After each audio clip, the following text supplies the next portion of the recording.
Po e përsëris, khairukum men ta'allama al-Qur'an wa 'allama. Më i miri ndër ju në mesin tuaj është ai i cili e mëson Kur'anin dhe u mëson të tjerëve. Lexoni Kur'anin, vëllezër dhe motra të nderuara. Mos ju kaloj një ditë pa e prekur librin e Allahut. Mos ju kaloj një ditë pa lexuar diçka nga fjalët e Allahut Azza wa Jall. Bismillahirrahmanirrahim. Të nderuar vëllezër dhe motra. Para se të filloj muaj Ramazanit, bënim plane se si ta kalojmë muajin e Ramazanit në formën më të mirë. Bënim plane si të i shtojmë adhurime, si ta falim namazin, sa do të lexojmë prej librit të Allahut, ku do ta japim sadaka. Mirë po, ja u kry edhe ky Ramazan. Mbaroi muaji i madhërisëm i Ramazanit.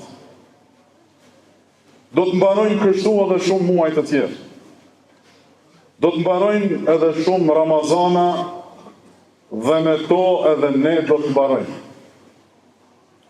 Do të mbarojnë kjo jetë në këtë botë. Do të dalin të gjithë nga kjo botë pa përjashtim. Po inshallah do të dalin faqebartë para Allahut Azza wa Jall. Inshallah do të dalim krenar me veprat tona të mira. Allahu na mundsoft që momentet më të mira të jetës sonë të jenë të fundit. Allahu na mundsoft që fjala e fundit në këtë botë të jetë fjala më e madhe dhe më e bukur, fjala la ilaha illallah Muhammedur Rasulullah. Sot pasi është ditë e veçantë, është ditë e madhe. Sot është ditë gëzimi dhe lumturia. Desha t'ju flas për diçka të madhe, për diçka që na sjell gëzim, lumturi në këtë jetë, po dhe në jetën tjetër. Në ditën e gjykimit, kur të dalim të gjithë para Allahut, kur të afrohet peshorja, përgatitet llogaritja e punëve dhe veprave të mira dhe të këqija, çdo njeri do të friksohet. Do ta kap trishtimi se çka do të ndodh me ta.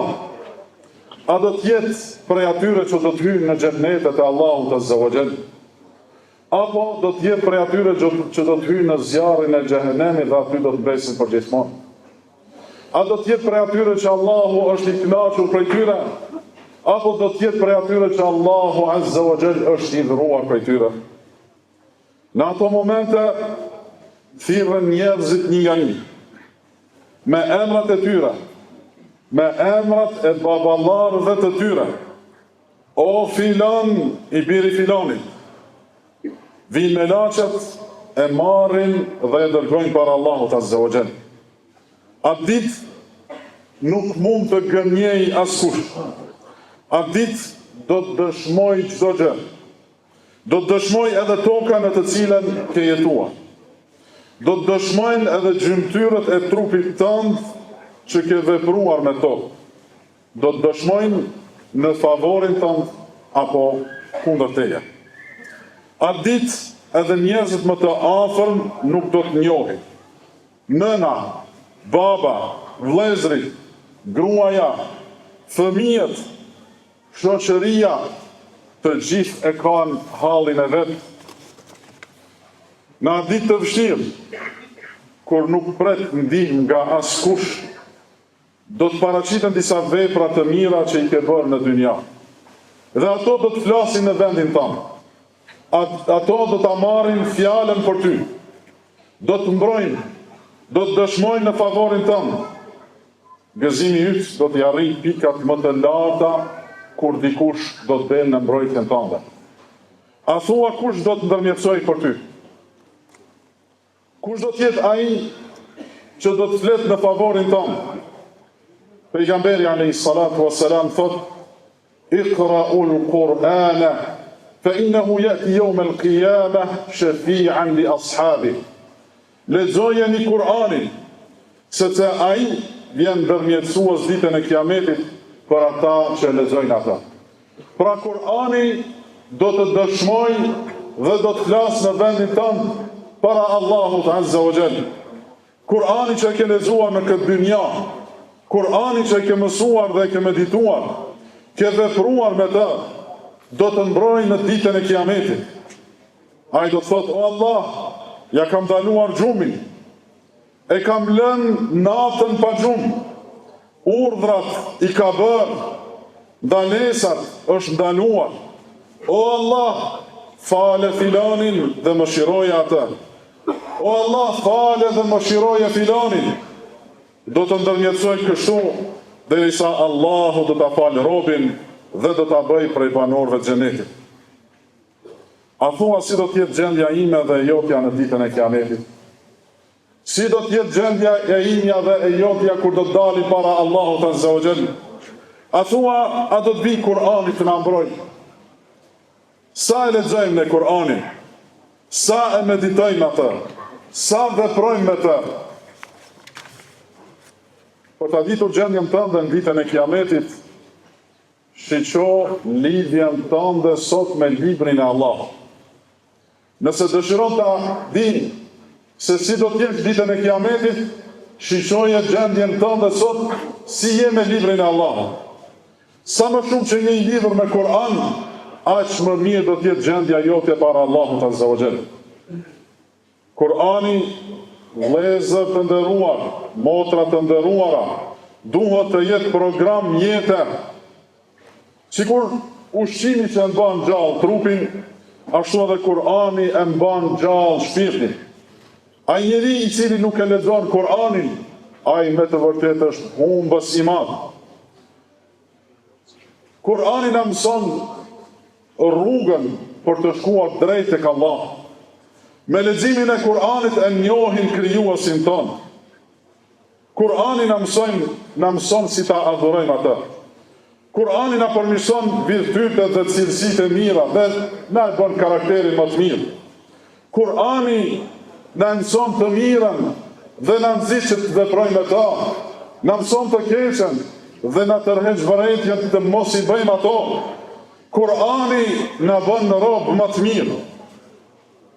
Cilësitë dhe virtytet më të mira të njerëzve i ka poseduar Muhamedi alayhi salatu wassalam.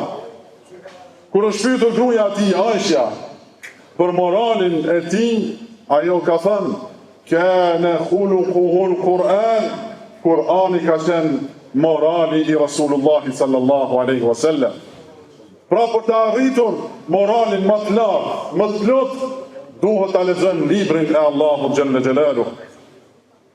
Allahu i madhëruar e ka zbritur Kur'anin, librin më të mirë, librin e fundit, nëpërmjet melekut më të mirë, Gjibrilit alayhis salam, tek pejgamberi më i mirë, në shekullin më të mirë, në muajin më të mirë, në natën më të mirë, tek njerëzit më të mirë, që ti ta lexosh, të përfitosh dhe të bëhesh njeriu më i mirë. Ai që e lexon librin e Allahut, ai mbështetjen e ka të fortë, ai është lidh me çdo gjë të mirë në këtë botë. Pejgamberi alayhi salatu wassalam thotë: khairukum man ta'allama al-Qur'ana wa 'allamahu. Më i miri nga ju është ai që e mëson Kur'anin dhe u mëson të tjerëve. Po e përsëris: khairukum man ta'allama al-Qur'an wa 'allamahu. Më i miri ndër ju në mesin tuaj është ai i cili e mëson Kur'anin dhe u mëson të tjerëve. Lexoni Kur'anin, vëllezër dhe motra të nderuara. Mos ju kaloj një ditë pa e prekur librin e Allahut. Mos ju kaloj një ditë pa lexuar diçka nga fjalët e Allahut Azza wa Jall. Allahu na fal, Allahu na mëshirof për mangësitë që i kemi. Allahu na bëft të lehtë leximin dhe mësimin e fjalës së tij. Allahu e bëft Kur'anin ujë për zemrat tona, sikur uji që i mban gjallë bimët, le të bëhet Kur'ani ujë për zemrat tona. Allahu e bëft dritë dhe ndërmjetësues ditën e gjykimit. Allahu e bëft shërim dhe udhëzim për të gjithë njerëzimin. Me kaq po e përfundojmë fjalimin dhe isha vetëm t'i falenderoj dhe ta lusë Allahun Azza wa Jall për organizatorët që kanë gjatë gjithë muajit të Ramazanit në kamp të na shërbyen neve.